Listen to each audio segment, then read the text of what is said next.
নমস্কার। যুক্তি তর্ক সঙ্গে অর্কয় আপনাদের স্বাগত। আপনাদের সঙ্গে আমি অর্কপ্রভ সরকার।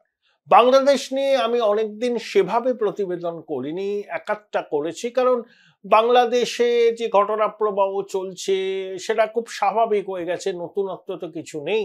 নির্বাচন নিয়ে অনিশ্চয়তা, ইউনূস প্রশাসনের নির্লজ্জ মিথ্যাচার, ভারত বিরোধিতা, ভারতকে হুমকি, তার মধ্যে আবার ইউনূসের সরকার, প্রধানমন্ত্রী, বিদেশমন্ত্রী, আসাম, মেঘালয়, ত্রিপুরা, পশ্চিমবঙ্গের মুখ্যমন্ত্রীর জন্য আম পাঠিয়েছেন, আম কূটনীতি। হাসিনা পাঠাতেন, আম পাঠাতেন, ইলিশ মাছ পাঠাতেন। তখন সমাজ মাধ্যমে হাসিনার ভারত প্রেম নিয়ে কটাক্ষ হতো, কিন্তু ইউনূস সেই রাস্তাতেই হাঁটলেন।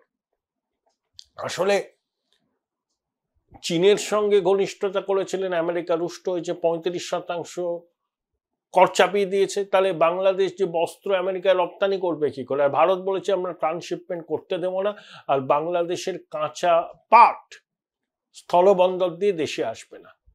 কোনো ব্যবসায়ীর যদি বাংলাদেশের কাঁচা পাটের দরকার হয় র মেটেরিয়ালের জন্য, তাকে মুম্বাই বন্দর থেকে আনতে হবে, খরচ সাপেক্ষ।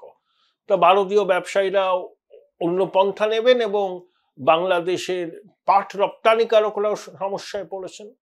এসব নিয়ে করেছে। কিন্তু 16ই জুলাই গোপালগঞ্জে যে ঘটনা ঘটেছে, এটা স্পষ্টত যে বাংলাদেশ একদম গৃহযুদ্ধের তোড়গোড়ায় দাঁড়িয়ে আছে।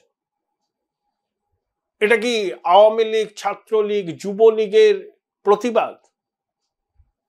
তারা ছিলেন, কিন্তু গোপালগঞ্জ টুঙ্গিপাড়ার মানুষের স্বতঃস্ফূর্ত প্রতিবাদ এই মববাজদের বিরুদ্ধে। এই হাসনাত, সার্জিস, নাহিদ, এরা কিন্তু অপশক্তির ঔরসজাত। এরা কিন্তু মুক্তিযুদ্ধ বিরোধী শক্তির প্রতীক। এরা রাজাকারদের উত্তরাধিকারী। নইলে মুজিবের কবরস্থান বা মাজার ভাঙার এত তৎপরতা কেন 16ই জুলাই করতে হবে?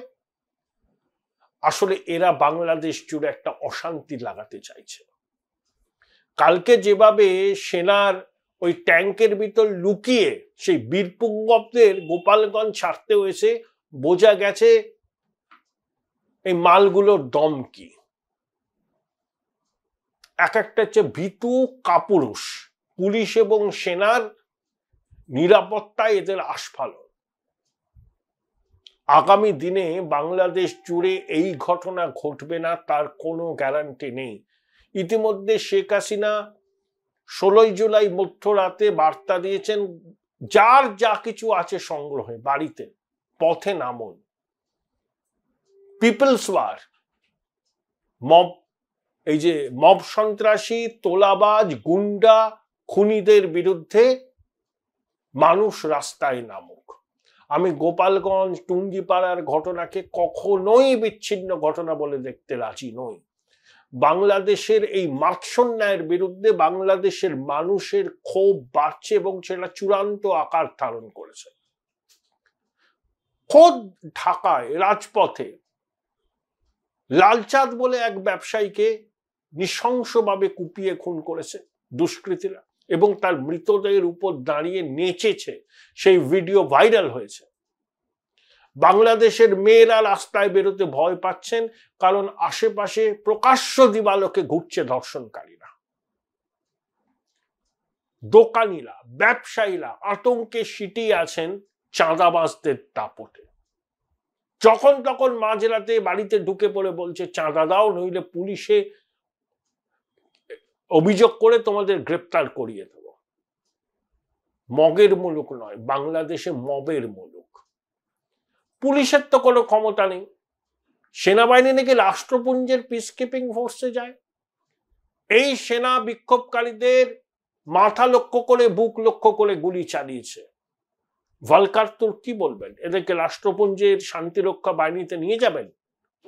তাহলে গোপালগঞ্জে যারা ওই জাতীয় নাগরিক পার্টির বিরুদ্ধে বিক্ষোভ করছিল রাস্তায় নেমে, তারা তো বাংলাদেশের নাগরিক। আপনি নিজের দেশের নাগরিকদের উপর সেনাবাহিনী গুলি চালালো।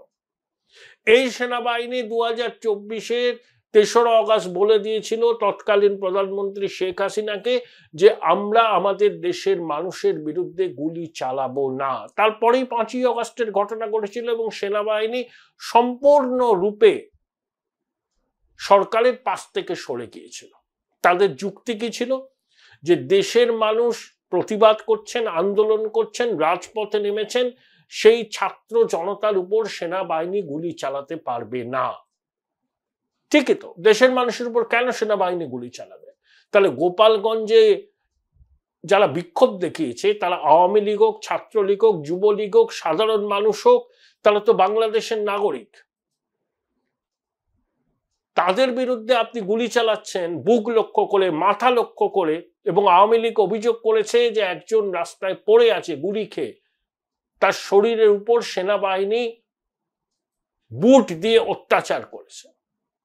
তাহলে এই সেনাবাহিনী কি বাংলাদেশের শান্তিরক্ষা মিশনে, যেটা যায় বাংলাদেশের সেনা শান্তিরক্ষা বাহিনীতে রাষ্ট্রপুঞ্জের, তাদের কন্ট্রিবিউশন বিশ্বে দ্বিতীয়, তাদের কি আর রাষ্ট্রপুঞ্জের পিস কিপিং ফোর্সে যোগ দেওয়ার অধিকার থাকবে? অস্ট্রিয়ার আইনজীবী ভলকার তুর্কি বলেন। ইউনুসের সরকার সেনাবাহিনীর এই গুলি চালানোকে সমর্থন করেছে। ওটা ইউনুসের পার্টি, এনসিপি হচ্ছে ইউনুসের পার্টি, ওটা কিংস পার্টি।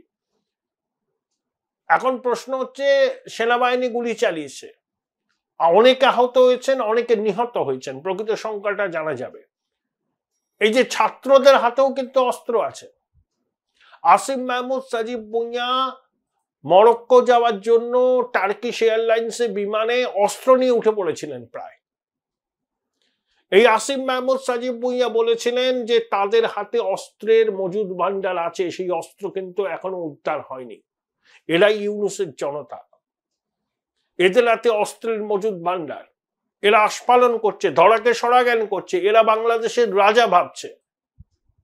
প্রত্যেকের বয়স 30-এর নিচে। এদের পরিণতি কি হবে ভাবুন তো আগামী দিনে। এক মাঘে শীত যায়। আপনি আওয়ামী লীগ, ছাত্রলীগের কথা ছেড়ে দিন, বাংলাদেশের সাধারণ মানুষ এই মববাসদের বিরুদ্ধে কিরকম বিক্ষুব্ধ, কিরকম ক্ষুব্ধ, রাগত, তার প্রমাণ বাংলাদেশে পাওয়া যাচ্ছে এবং আগামী দিনে আরো পাওয়া যাবে। আপনি মুজিববাদকে ভেঙে দেবেন, আরে বঙ্গবন্ধুর সঙ্গে বাঙালির চেতনা জড়িয়ে আছে। বঙ্গবন্ধু ছাড়া, ভারত ছাড়া, মুক্তিযোদ্ধা ছাড়া এই বাংলাদেশ রাষ্ট্রই তৈরি হতো না। আর রাজাকারের বাচ্চারা, যারা মুক্তিযুদ্ধ বিরোধী শক্তি, যারা সনাতন বিরোধী, যারা হিন্দু বিরোধী, যারা হিন্দুদের নিকেশ করতে চায় বাংলাদেশ থেকে, তারা হচ্ছে অপশক্তির ঔরসজাত রাজাকারের উত্তরসূরি। এবং ইউনুস হচ্ছে এই জঙ্গি গোষ্ঠীর নেতা, ও হচ্ছে আন্তর্জাতিক খ্যাতি সম্পন্ন বাটপার। Join Indian Institute of Hotel Management now. Right choice, right decision. শুধু লুটপাট, যে কোনো মূল্যে ক্ষমতায় থাকবো, তার জন্য যদি ওর সন্ত্রাসী সঙ্গীরা বাংলাদেশের মানুষের উপর অত্যাচার করে, গুলি চালায়, তাতেও ইউনুসের কোনো রকম বিকার হবে না।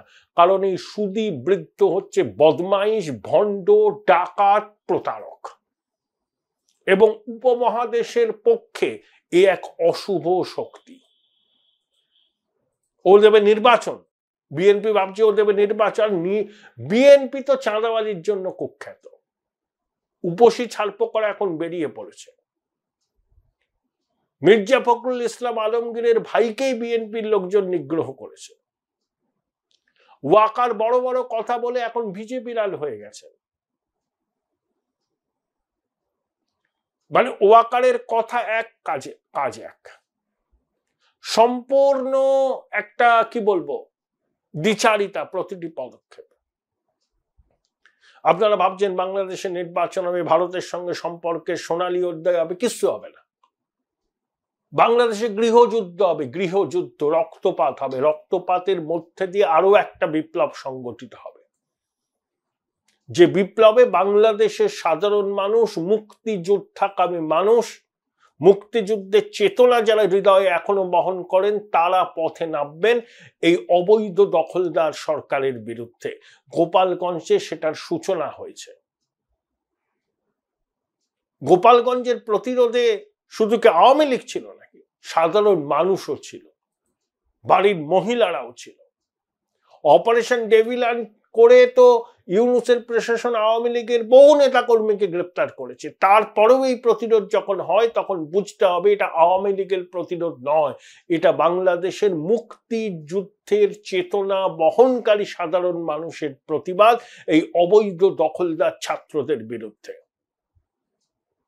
এমন বীরপুঙ্গব সেনাবাহিনীর কামানের ভিতর লুকিয়ে এলাকা ছাড়তে হয়েছে। এদের পরিণতি কিন্তু খুব খারাপ হবে,